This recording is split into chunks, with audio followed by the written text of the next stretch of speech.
রাধাকুণ্ড ও শ্যামকুণ্ড কিভাবে সৃষ্টি হয়েছিল বৃন্দাবনে, আজ সেই বিষয় নিয়ে আলোকপাত করব। রাধাকুণ্ড ছিল দুটি ধান চাষের জমি।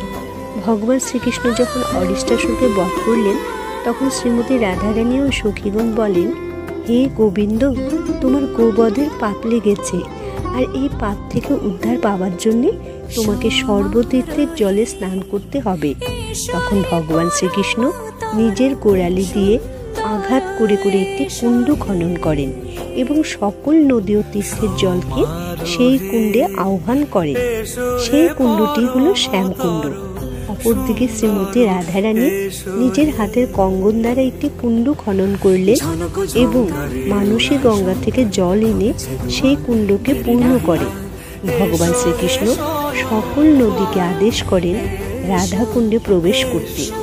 সকল পুণ্য নদী ও তীর্থ রাধারানীর কাছে অনুমতি প্রার্থনা করলেন কুণ্ডে প্রবেশ করার।